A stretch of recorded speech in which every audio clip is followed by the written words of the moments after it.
Bismillahirrahmanirrahim. Kararanggo di daun taleh manyubarang ke daun salasiah patah malayang silaronyo. Hindak bainggo jeba bateh, hindak basibak jeba sisih di dalam salam kasadonyo. Assalamualaikum warahmatullahi wabarakatuh. Gantang panuh cupak balanjuang suketanana di Minangkabau. Jo maaf salam dianjuang uku ajo jangkau ko talampau. Alhamdulillahi rabbil alamin. Alhamdulillahillazi ballaghal islam ila Minangkabau wa waffaqa ahlaha bi'ala'i sanidin wal ummah faqararu adat basandi syarak-syarak basandi kitabullah. Syarak mangato adat memakai, adat nan qawi, syarak nan lazim. Ashhadu an la ilaha illallah wahdahu la syarikalah wa ashhadu anna Muhammadan abduhu wa rasuluh. Allahumma salli ala Muhammad wa ala alihi wa ashabihi wa man tabi'ahum bi ihsanin ila yaumiddin, amma ba'd. Salawah puji salibah syukur dipulangkan kepada Allah Tuhan semesta alam. Sabarasiah salawat sajaniah salam dipulangkan ke Nabi Muhammad junjungan alam. Bertambah syukur kepada Allah Subhanahu wa taala yang Allah menyampaikan agama Islam ke negari awak Minangkabau.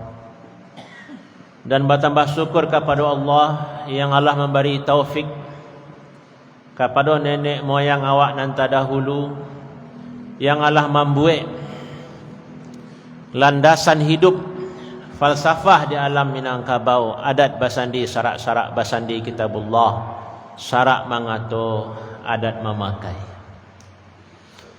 Tak cukup puji kepada Allah yang negari awak dengan para ulama. Dari ranah Bundo Kanduang lahirlah ulama-ulama besar, lahirlah tokoh-tokoh bangsa, Muhammad Hatta, Muhammad Yamin, Sultan Syahrir, Agus Salim, Buya Hamka, Syekh Sulaiman Ar-Rasuli, Syekh Jamil Jaho, Zainuddin Hamidi dari Payakumbuh, Abdurrahman Batu Hampar, sampai menjadi ulama di negeri orang, ya. Raja Bagindo di Filipina, Pakih Muhammad di Thailand, Syekh Ahmad Khatib Al-Minangkabawi di Makkah. Sadonyo adalah nikmat Allah yang patut awak syukuri. Jamaah rahimakumullah, sesuai janji nan bakarang padanan bau kuah, malam kini awak berceramah. Tembak bari ba alamat, panah bari ba sasaran, ceramah bari ba judul. Judul ceramah awak malam kini agak asyang padonan biasa. Dan mungkin saja ada musajik muslimin sekali itu ceramah yang judulnya bantu itu. Sama aja tahun patang, ya. Tarawih tahun patang judul ceramah wak sandi agama di Minangkabau. Alhamdulillah mungkinlah ditonton lebih 100 orang. Ada beberapa bulan yang lewat orang mencalian kamu, kalau 50.000 orang lebih nonton Ustaz. Terus sampai kini lah 100 orang dia, 100.000 lebih orang menonton, ya. Semoga menjadi sumber hidayah, menjadi pahala untuk awak bersama. Amin amin ya rabbal alamin. Jadi judul ceramah awak, lamahnya dakwah di Minangkabau. Dan nambah berceramah model biasa, jo bahasa Minang. Tandonyo buik bakeh bahuni, tandonyo alu ada dapat tidak. Dituris jo saluruhnya. Adat lama pusaka sang waris budaya sajak dahulu jawek bajawek sampai kini, sampai diambo menatiangkan ceramah jo bahasa Minang. Kok mengarti alhamdulillah, kok ndak mengarti sabar salah. Nah, i'tikaf salah duduk di musajid tetap berpahala. Menyurek di atas pintu, mengarang di tapak tangan, malompek daknyo besi tumpu, mencancang bari balandasan, berceramah bari badalil. Al-Quran tak doa, husnuzan tak muhafiz. A'udzu billahi minasyaitonir rajim. Bismillahirrahmanirrahim. wal takum minkum ummatun yad'una ilal khairi wa ya'muruna bil ma'ruf wa yanhauna 'anil munkar wa ulaika humul muflihun. Ndaklah ada di antara kamu, wal takum minkum ummatun, satu umat, berarti tidak cukup seorang orang. Wal takum minkum ummatun yad'una ilal khair, yang mengajak kepada kebaikan. Ya'muruna bil ma'ruf wa yanhauna 'anil munkar, yang menyuruh pada yang ma'ruf, mencegah pada yang munkar, dan itulah orang-orang yang akan sukses, yang akan berhasil. Dalam ayat lain, wa man ahsanu qawlan mimman da'a ila Allah wa 'amila shalihan wa qala innani minal muslimin. Siapakah yang lebih rancak perkataannya daripada orang yang menyeru kepada jalan Allah dan hanya menyaksikan ambo adalah orang Islam. Dalam ayat lain, kuntum khaira ummatin ukhrijat linnas ta'muruna bil ma'ruf wa tanhauna 'anil munkar. Kamu umat Islam adalah umat yang terbaik karena kamu menyuruh kepada yang ma'ruf, mencegah pada yang mungkar, dan itu seluruh kaum muslimin. Ayat-ayat yang awak bacakan tadi tak kait dengan dakwah, tak kait dengan menegakkan amar ma'ruf nahi mungkar. Ditimbang makna kata, disilau makna kaji, di situ diambil paham dan bana. Dalam kata gaib membayang, dalam rundiang budi merangkak.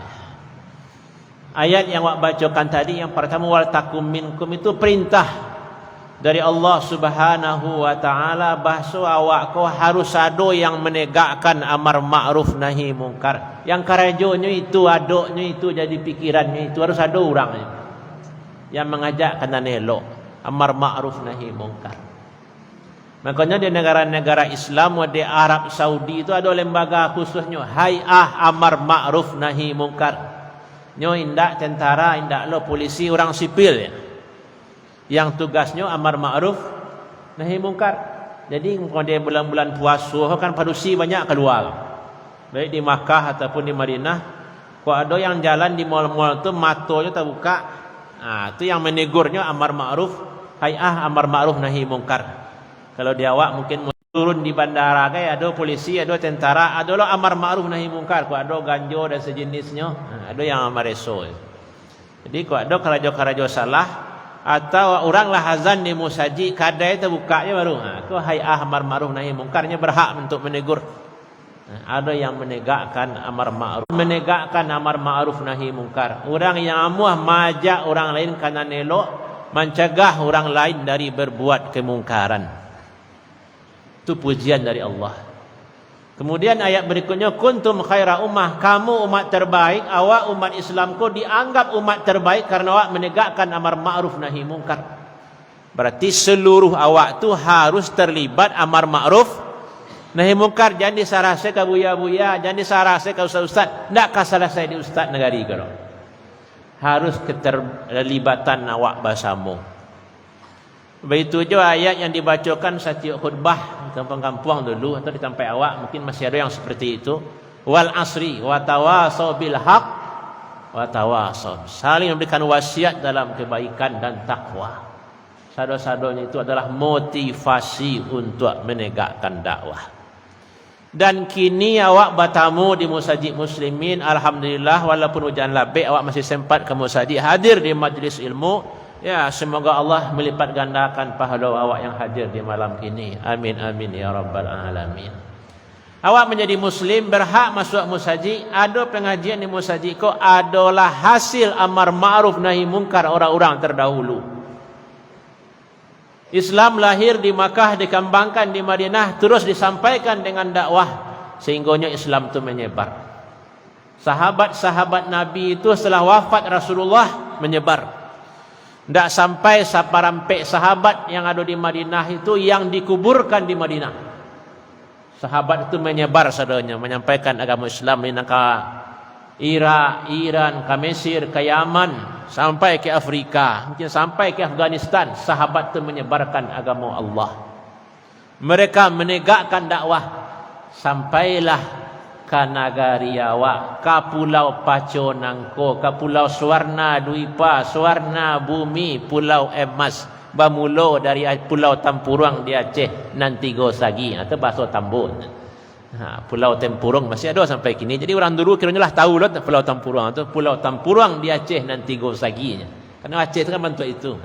Jadi dalam bahasa Tambo di Aceh nan 3 sagi. Jamaah rahimakumullah. Jadi awak Islam kini adalah hasil dakwah orang-orang terdahulu. Berdirinya Masjid Muslimin kok berarti ada inisiatornya. Siapa punya ide dulu kan tak tahu. Ya, berarti itu orang yang menegakkan amar ma'ruf nahi mungkar. Jadilah ada pengajian seperti kini. Hasil amar ma'ruf nahi mungkar orang-orang terdahulu. Andailah orang dulu tu sibuk saja karajo surang-surang bentuk sebagian orang kini. Nak orang yang hadir di musajid ada orang jauh di luar tu. Sibuk saya karajo surang-surang pagi banyak ke Mangaleh nyo pagi sore pulang lo balik besok bentuk itu lo. Itu saya yang diurus orang dulu tu. Kok tibanya pegawai pagi usah kantor pulang sore bertemu je anak lalu makan pagi jaga pergi kantor balik. Kok bantu itu saya lah sahabat Nabi dulu pola pikirnya ayo alun ka sampai Islam ka payo kumbuah boleh kapi aja orang pergi kumbuah mungkin baru. Kamu dia tu logikanya akal sehat. Kamu dah wak memahami. Cuma dek orang dulu tu ada pikirannya ke dakwah, makanya Islam tu sampai ke negari awak. Dan awak tak tahu bara orang yang bajaso sampainya Islam dari Makkah ke Payakumbuh ribuan kilo jaraknya bara orang dari kapal yang anyui yang tarandam. Kan tak tahu ada zaman itu. Alun mode kini teknologi lah bantu itulah hasil dakwah. Makanya dakwah maju mundurnya Islam itu sangat tergantung harus menjadi perhatian. Pentingnya amar ma'ruf nahi mungkar. Judulnya apa tadi? Lemahnya dakwah di Minangkabau. Itu muka dimahnya baru. Wak sampai barang sampai siap nak. Kalau Buya tadi malam sampai jam 10 nah. Jadi tadi pagi lewat tamu cerita je mo. Jadi orang menyusun jadwal pandai mana pengurus nampak dembo nyusunnya. Pertama Buya, itu yang paling senior alumni MAPK. Tu ambo lai. Tu besok murid mulai amal khairat. Ke penutup Buya Irsad lah yang paling senior mana. Generasi pertama MAPK.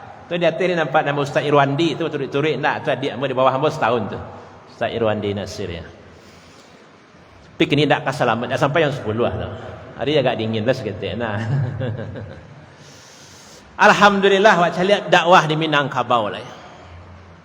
Bila tiba Islam di negara awak, dakwah tu bila tiba pasti di Minangkabau. Ya. Kalau awak jawab, ya Allahu a'lam. Siana membawa Islam tak bisa awak pastikan. Berbeda je daerah lain. Kalau di Jawa orang bertanya siana membawa Islam ke tanah Jawa, Wali Songo, capek orang menjawab.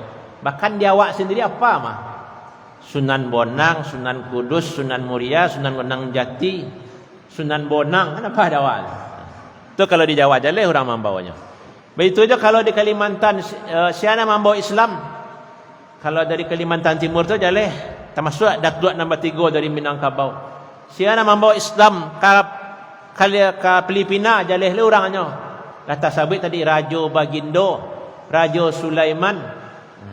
Siana membawa Islam ke Sulawesi, Datuk di Bandang, Datuk Fatimang, Datuk di Tiro. Bila rajanya masuk Islam jaleh lo tanggalnya. Bila pertama orang di kerajaan tu salat Jumaat, ada catatannya. Siana membawa Islam ke Thailand, Pakiyah Muhammad, ya. Abdul Mun'im, Inyak Gombak dari Minangkabau, jaleh lo tahun di negara orang.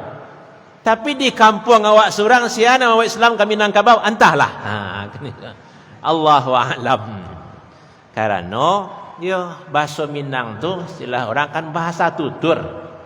Bahasa yang rancaknya di carituan, di otan, di lapau, di ceramahan, di surau. Itu nama bahasa Minang. Tapi kalau ditulis dalam buku, nah itulah susah bantu anak wak di belakang mencatat ceramah Ustaz Abdul Hamdi, bingung aja. Nang ke dicatat. Itu nama bahasa Minang. Itulah galaknya, memang payahnya. Ustaz Abdul Hamdi alah judul. Mencatatnya payah dan jauh bahasa Minang. Ya. Barangkali itu makanya orang awak dari dulu tak mencatat. Tapi di balik itu tanda hebat orang Minang. Alam tak kambang. Jadi guru. Ado saya alam orang Minang kala beraja. Dari alamnya beraja nak jadi nanti tulis. Kitab alam yang dibacanya. Itulah orang Minang. Dan jadi orang Minang kau selalu santiang, selalu hebat. Tak kurangnya di luar. Tempiknya di atas. Tergantuangnya kau jamaah tetap harus apa kau lacok mau ulang-ulang ni musaji kau ah. Untuk saya mimbar kau dak burang beo, kau burang beo pandai jawab mah. Ya, orang Minang kau tergantuangnya di pisang masak bisa langsung makan. Kau tak campak orang Minang kau boleh tak campak tapi kamu tak campak ke pulau raga-raga langsung makan di susu sesadonya, susu sesadonya. Atau tak golek kawaji, ada orang menyebut itu. Atau tak gantuang di tepi santan dapat je manisannya. Jadi nampak lalu orang awak tu you makan kuah. Makan tu nampak lalu. Maka kama merantau rumah makan buka pertama kau ndak habis awak makan kenyang. Jadi itu sebenarnya. Ya, jamaah rahimakumullah. Jadi memastikan datang Islam ke Minangkabau mulanya dakwah di ranah Bondo Kanduang ndak bisa awak pastikan. Kalau dari tambo wak calik, tambo nampal yang tua, tambo silek. Guru-guru silek menyebutkan sia guru silek nampar tamu tu anjang muallim. Nambah lai ada teh kapal langkuk sarato cati bilang pandai. Nah, makanya mana mau silaturahmi ini tu. Ya, sia namanya Sultan Aminullah, sultan yang mendapat amanah atau keamanan dari Allah Subhanahu wa taala sekitar tahun 1000 sekian. Baik itu dalam tambuh haji orang nampar tamu sekali dari Nusantara ke, dari Thailand, Malaysia, Brunei, Singapura, Filipina, Indonesia. Yang pertama sekali mainjaan kaki di tanah suci Makkah tu ada sabaleh orang. Dari nang sabaleh tu 9 dari Minangkabau, 2 dari daerah lain. Sekitar tahun 1000 sekian. Iko pun tambo. Tambo tu boleh percaya, boleh hendak. Ambo mamanda dia di Sanjo, mamanda ambo mamanda sawah mintu, mamanda dia di Sanjo. Ambo bakaba jo kaba urang ko ado duto ambo ndak satu. Jadi tuduh lo ke tua umi kadang otak ko hanya orang nama cerita. Ambo menyampaikan. Jamaah rahimakumullah, tu versi tambo. Sementara kalau sejarah nanta tulisan nampal yang awal tu ada di Cina. Dalam catatan yang ada di Cina tahun 672 atau hampir puluh tahun setelah wafatnya Rasulullah sallallahu alaihi wasallam, orang Arab dari Makkah, dari Madinah lah berlayar pai ke Cina manggaleh. Dananya berlayar melewati Selat Malaka, Malako bahasa awaknya. Antara Indonesia, antara Pulau Sumatera jo Malaysia. Di situlah orang balaya. Orang kolah beragama Islam. Berarti itulah pertama sekali orang awak mencari orang Arab rukuk, sujud, bauduk tapi pantai koknya makan baca bismillah. Singkek carito, itulah yang bisa dipastikan sentuhan pertama orang Pulau Sumatera mencari orang Islam. Sekaligus itulah awal dakwah Islam di Pulau Swarna Dwipa. Itu yang ada catatan di sini. Jadi antara Cina dan Arab itulah lama terjalin hubungan dagang. Makanya ada utlubul ilma walau bisin, tuntutlah ilmu meskipun ke negeri Cina. Nah niko hadisnya palsu. Jadi hadisnya palsu. Tapi ada pelajaran yang bisa awak ambil di situ. Jadi patang ambo ceramah babuko jo Pak Irwan Prayitno di Padang, jo Balai Pelestarian Nilai-nilai Budaya. Pak Irwan Prayitno cerita masalah hadis ko abahnya hadis ni palsu ya buya. Hadis ko palsu betul. Tapi hadis ko lah terkenal di Arab sejak awal Islam. Makanya dalam kitab Rihlah fi Talabil Hadis karangan Khatib Al-Baghdadi yang wafat tahun 463 Hijriah lah disebutkan hadis palsu kok. Berarti lah 1000 tahun dulu orang Arab lah tahu jo Cina tu yang wak ambil. Jadi kok palsunya tak masalah dah. Yang dalih lah lama orang Arab tahu jo Cina. Bahkan setiap terjadi pergantian khalifah dari Abu Bakar ke Umar ke Utsman ke Ali, ada laporannya ke Cina. Ketua kami kini raja kami daerah lah Batuka dulu Muhammad kini Abu Bakar. Batuka Abu Bakar Umar melapor ke Cina. Karena ada perdagangan di situ. Bantu itulah dulu hubungan antara orang Cina dengan Arab, dan itulah awal awak di Pulau Sumatera mengenal ajaran Islam. Lama lambe dakwah terus dijalankan, rancak tibo elok pananti. Akhirnya Islam naik kadare sampai di halaman rumah gadang, dibukalah palang pintu rumah gadang. Barundiang cik jodoh ya, mulik manih ya, mulik manih gulo di bibir, mulik manih tali pikatan. Akhirnya selesailah perundangan, dapet bulek dan sagolek picak dan salayang, keluar kata putih. Adat basandi syarak basandi kitabullah. Islam diterima oleh orang Minangkabau sebagai agama resmi bagi masyarakat Minangkabau. Tahun bara Allahu a'lam, tak bisa awak pastikan. Walaupun orang menyebut sumpah sati Bukit Marapalam itu diperkirakan tahun 1824 atau waktu orang istirahat perang Padri, kan ada pengukuhan sumpah sati dulu ya. Desember 2018 di puncak Pato Batu Sangka. Tapi versi lain menyebutkan sabalun tu lah ada je sawananya sumpah kok. Lepas sumpah je orang awak dulu akan menganut agama Islam, tapi bilonya jangan tanya. Kan itu. Terima salah. Jamaah rahimakumullah. Akhirnya Islam berkembang. Dan orang Minang seperti awak gambarkan tadi, orang Santiang, orang Cadiak tak kurang di luar dan seterusnya.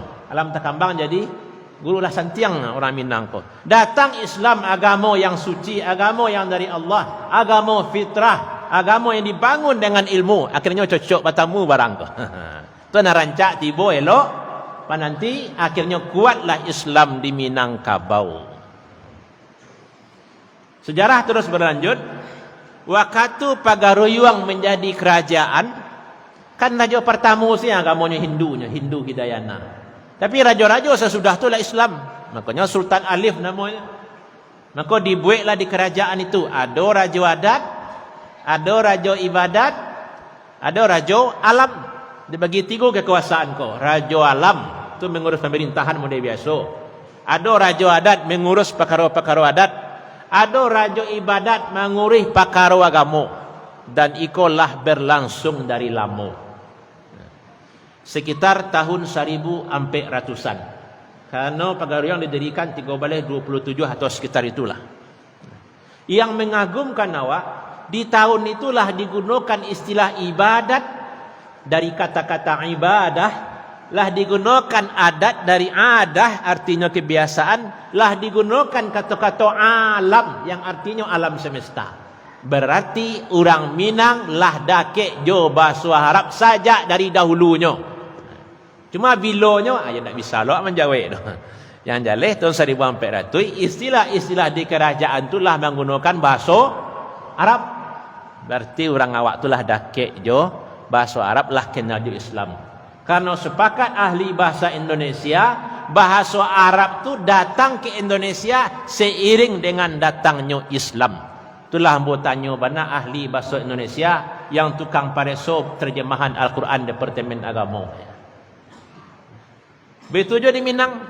Apa-apa ibu-ibu yang ada di belakang kini, kalau lagi gadang di Minang, 10 tahun, 20 tahun di Minang, fasih bahasa Minang, secara tidak sadar lah tahu ribuan kata dalam bahasa Arab.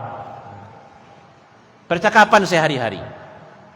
Contoh DPR, apa panjangnya? Dewan Perwakilan Rakyat, itu bahasa Arab lah tiga-tiganya. Lagi paham? Nah, paham tu lah bahasa Arabnya tu. Makna tu lah bahasa Arabnya. Tadi pagi mandi 5 sabun. Sabun tu lah bahasa Arabnya tu. Apa lagi dibaca tambo-tambo lamo tu banyak bahasa Arab yang lampai hilang. Masih ada bertamu dalam tambo. Contoh orang menyebut sahabat karib. Sahabat bahasa Arab, karib bahasa Arab. Tu yang ada di bahasa wak kini. Tapi kalau dalam tambo bertamu tak? Sahabat karib dan bait.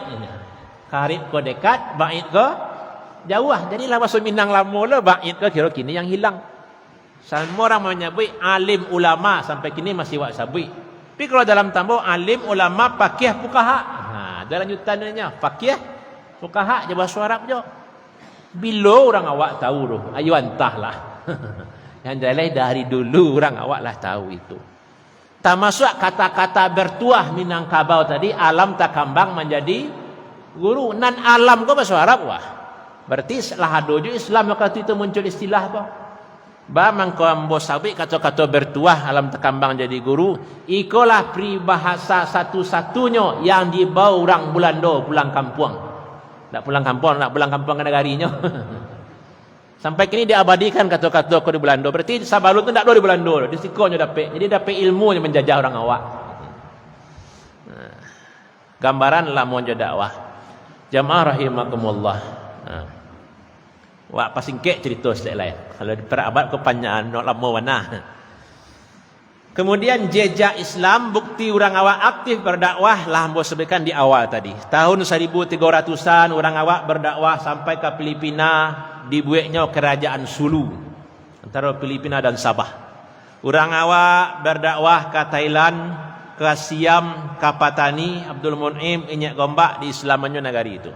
Apa lain Malaysia, itulah kampung awak mana, tak perlu tarangan lain. Di timur, di Sulawesi, yang membawa Islam itu Datuk Fatimah, Datuk Dipandang, Datuk Ditiro ya. Abdul Makmur macam-macam namanya, dari Kota Tengah, asalnya Kota Tengah. Tapi Kota Tengah di mana tu siko? Kota Tengah kau banyak, mah di Padang ada lo Kota Tengah. Soalnya di negari Minang tu ada Kota Tuo, ada Kapalo Kota, ada Ikua Kota, ada Kota Tengah, lengkap di Minang tu. Taman dia awak ceramah berkumbuh, anggap salah Kota Tengah payu kumbuh, boleh sanang lu hati awak. Ada orang awak kan itu nak palimo kayu kalek turun limo untuknya ampe nancik bagi basamo satu lo seketik. Dan untuk awak tu tak mau lebih. Jamaah rahimakumullah. Itulah aktif orang Minang tempo dulu dalam dakwah. Tak masuk yang mengislamkan tanah Jawa, walaupun Wali Songo yang tasabui itu tidak lapih dari peran orang Minangkabau. Karena Sunan Bonang itu yang membantunya dalam berdakwah itu tasabui Sultan Al-Minangkabawi dari Minang. Di mana kampungnya itu? Anggap saja dengan undang-undang dah. Ya tak, orang ngaku tu ngaku semua. Tak lepas dari peran orang Minangkabau. Kemudian sejarah terus berjalan, Islam terus berkembang di Minangkabau, dan cara orang Minangkabau mempertahankan Islam itu banyak. Salah satunya syarat nagari di Minangkabau itu disepakati babalai, bamusaji, bapandam, pakuburan, bampek suku. Tak sah menjadi nagari kalau kini kan pemekaran istilahnya. Jadi masa lampau waktu orang membuat nagari itu, syarat nagari itu harus ada bampek suku di situ. Harus ada pandam pekuburan. Pekuburan itu kan bahasa Arab kubur. Berarti orang Islam juga. Ada pandam pekuburan, ada lo balai tempat orang manggaleh, tempat orang batu pertemuan ada di situ. Ada lo musaji.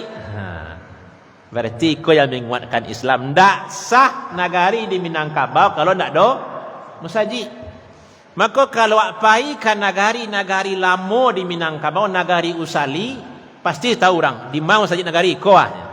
Bahkan sampai kini musajid nagari itu penasehat niniak mama. Kan ini musajid nagari. Niniak mama pun nampak yang tanggung jawab. Makanya dalam ceramah-ceramah adat ajak mau sampaikan, musajid kalau langang orang ndak do isinya nak bertanggung jawab itu adalah niniak mama, kama kemanakannya. Sementara tuanku nambarampe yang ada di musajid, imam tugasnya jadi imam. Nan Bilal tugasnya azan. Nan khatib tugasnya baca khutbah. Nan qadi menikah kawinkan orang, menjawab permasalahan agama. Sementara mencarikan jamaah adalah tugas niniak mama. Karena yang punya musaji itu adalah niniak mama. Itu cara orang dulu. Kau yang menguatkan Islam di Minangkabau. Karena tiap negara ada musaji, lah sudah musaji, tentu perlu tuanku nambarampe tadi, perlu imam, perlu khatib, perlu Bilal, perlu qadi, orang alim sampai batanya sah je batah halal 100 haram. Ya. Tentu dibuatlah harus ada rumah sekolahnya, sampai barajanya, di mana ke baraja azan, di mana ke baraja jadi imam. Dibuatlah di samping-samping musaji itu surau. Konan surau sekitar musaji. Kalau apai kan nagari tuo Minangkabau kapariangan Batu Sangkal kan itu nagari tuo. Sampai kini masih ada 60 surau di negari Pariangan tu. Musajid lengkap. 5 musajid situ. Jorongnya sampai jorong Pariangan, jorong Padang Panjang, Jorong Sikaladi, Jorong Guguak. Guguak ko yang desa terindah di dunia dah. Guguak yang paling atas. Yang ingin nak sampaikan di surau-surau sekitar Musadi sampai orang baraja agama. Ada surau nagari, punya nagari mana, ada surau suku, tiok-tiok suku, ada suraunya. Ada lo surau orang Malin lah jadi buyanya, lo surau surang. Jadi banyak macam surau di Minangkabau. Ada surau suku, surau nagari, surau kaum, surau pribadi, sampai orang beraja. Itulah setiap suku itu ada suraunya. Maka di setiap suku di Minangkabau itu ada mama adat, bentuk biasa mama-mama yang awak kenal. Ada lo mama syarak. Artinya orang dalam suku nan paham pakar agama. Kau ada hari bayak, bulan bayak, teragak minta doa bersama, kan? Kalau ndak ada orang suku nak pandai berdoa, tentu babuya kabuya orang. Kan terjadi babuya kabuya orang lah. Jadi orang dulu tu tiap-tiap suku ada buyanya, tiap-tiap suku ada ulamanya. Sehingganya Islam itu kuat di Minangkabau. Makanya Cok bersampaikan dalam ceramah, ya waktu kami Buya Gus Rizal pai menamai Raja Pagaruyang Pak Taufik Taib almarhum, cari tolong Buya. Di Minangkabau ku dulu ada 20 hampir ribu ulama. Kan banyak tu. Baca Liao Etong jumlah nagari di Minangkabau. Liao Etong tiap nagari tu minimal hampir sukunya. Suku nan hampir kadang tak pecah lo 7, tak pecah lo 5. Mulai jambak Katapang, jambak ini, jambak itu macam-macam lo. Tiap suku tu ada surau. Tiap surau lah pasti ada orang Malin agak surang. Nang kama jadi imam, majan cara mengaji, cara berdua yang sederhana lah sesuai jo zamannya. Di kalian sadonya ada sekitar 24,000 surau. Tiap surau ada buyanya berarti 24,000 ulama ada di Minangkabau ko tempo dulu. Coba bayangkan.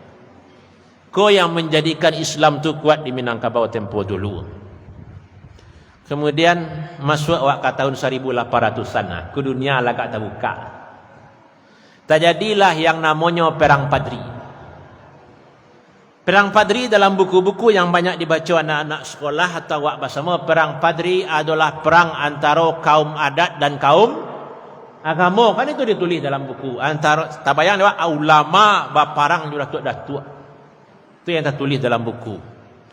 Penyebabnya pulangnya 3 orang haji di Makkah. Haji miskin, haji piobang, haji alai. Haji Sumani nyo pulang tahun 1803 atau 1804 dua saja kena 03 04 ditulis orang. Ko yang biasa wak tulis. Tapi ko paralu wak tulak 100%. Kalau boleh 1000% lah. Yang pertama orang menyebutkan perang Padri, perang antara kaum adat dan kaum agama. Balo caranya kaum adat kama merangi agama. Sementara adat itu sendiri di Minangkabau dibagi ampe. Adat dan sabana adat dan teradat, adat dan diadatkan, adat istiadat ampe macam adat di Minangkabau. Manyo adat dan sabana adat nan turun dari Allah dan dijawab dari Nabi, itulah kebenaran dan sabananya berdiri dengan sendirinya. Makanya tiang rumah gadang tu tak sampai ke bawah. Dia tak tagak dari bumi, dia berdiri dengan sendirinya kan itu. Dan itu adalah Islam. Jadi kalau kaum adat memerangi agama, yang diperangnya adat itu sendiri. Tak masuk. Begitu saja Wak Caliak. Waktu Tuanku Nan Renceh sebagai penggerak perang Padri, pulangnya dah selesai beraja menuntut ilmu di Biaro Balai Gurah.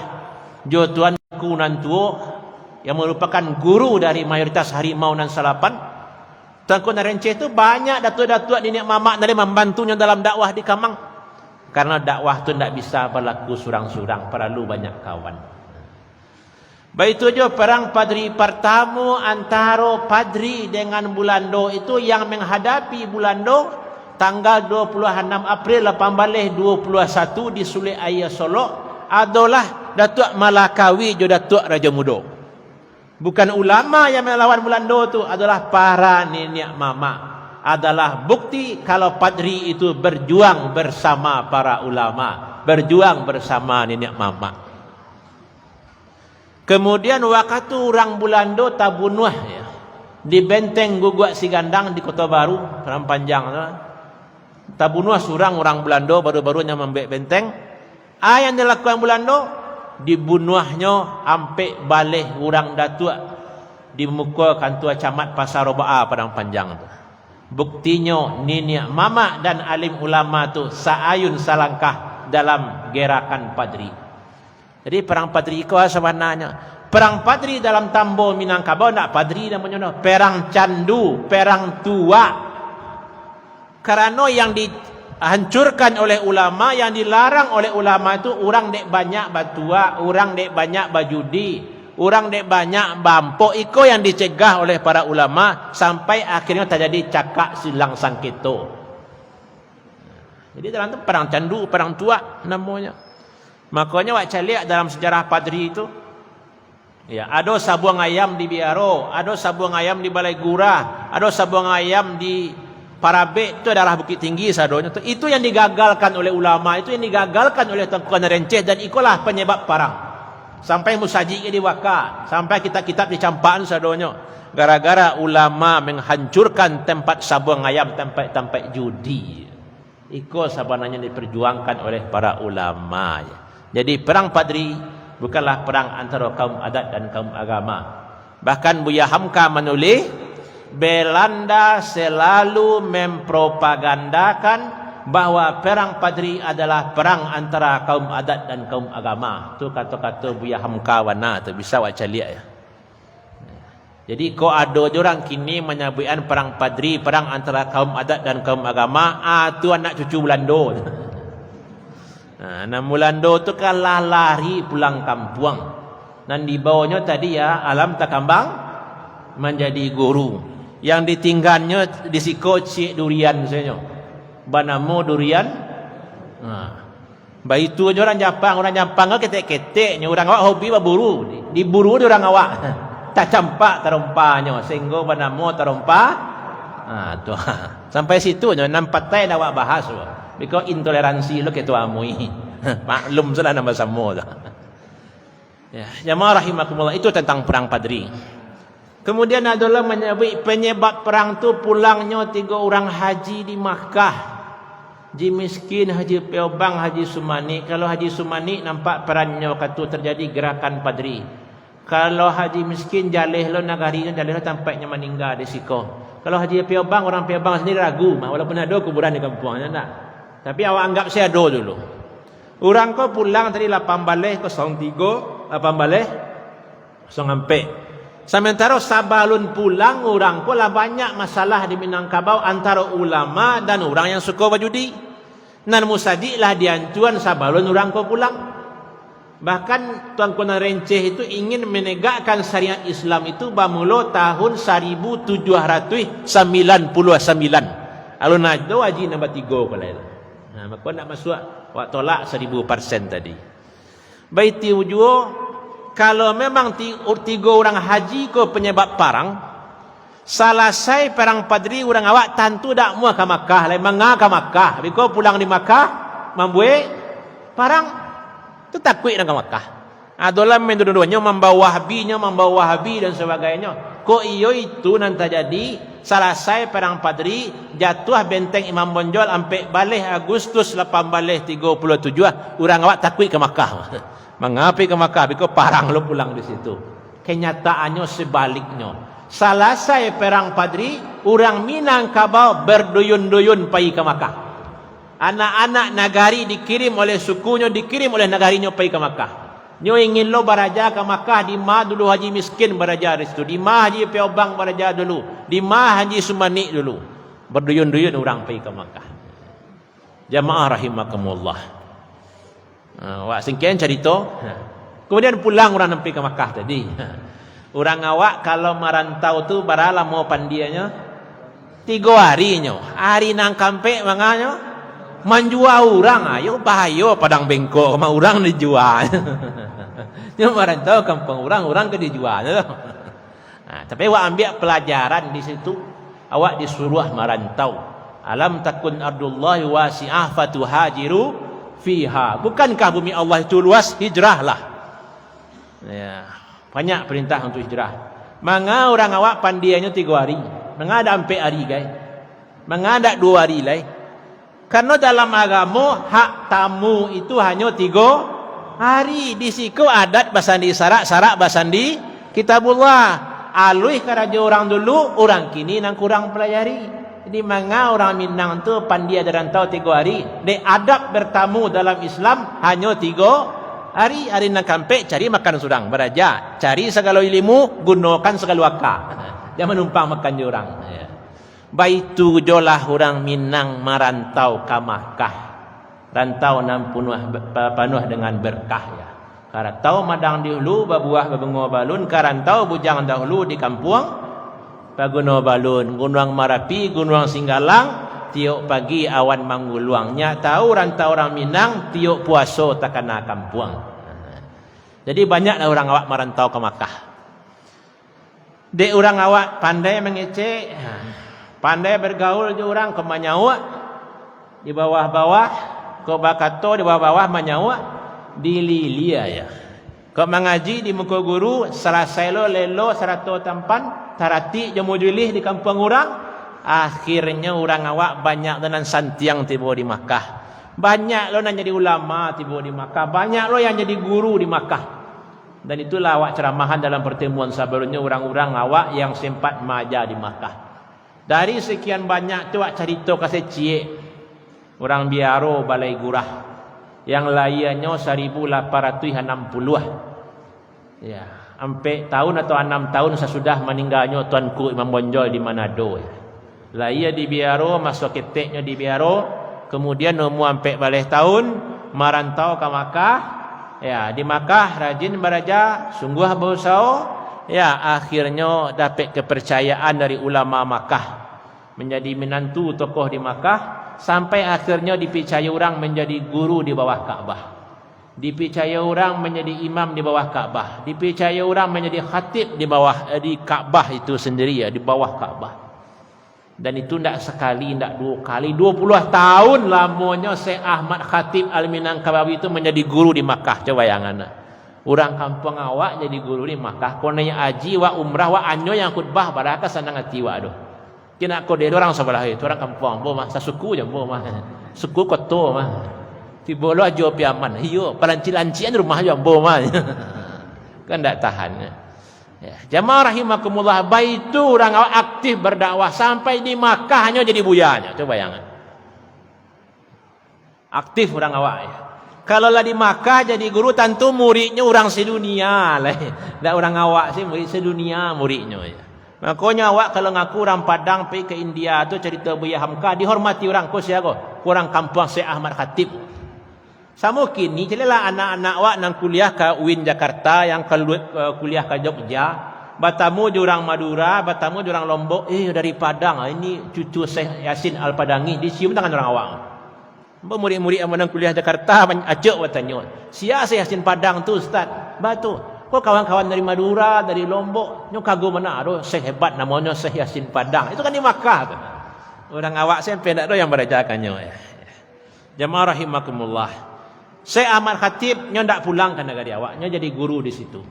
Tapi nyo aktif berdakwah, murid-muridnya yang pulang. Pulangnya Canduang, pulangnya Parabe, pulang lo muridnya ke Jawa, Ahmad Dahlan, akhirnya berdirilah Muhammadiyah. Ada lo muridnya seorang lain Hasim Asy'ari, akhirnya berdirilah NU Hadratus Syekh Hasim Asy'ari. Jadi NU je Muhammadiyah makan tangan ini waduh. Jangan mengadang-gadang lo kini. Dan kami itu diajak. Dicari sampai ke gunjainya biko. Batamu jangan bangka. Ya, jamaah rahimakumullah. Baitu jo lain dak orang Arab berdakwah ke kampung awak ko lain sama jo Aceh, sama di Jawa. Orang-orang keturunan Arab tu ada dakwah ke kampung awak. Di Taharam tu Ibrahim Mufti kan kabar orang Arab. Di Tinggi itu di Sungai Buloh itu adalah kuburan Syekh Baghdad. Orang Baghdad ada orang Arab berdakwah ke kampung awak. Termasuk kabarnya sidi-sidi yang dari Priaman tu dari Arab.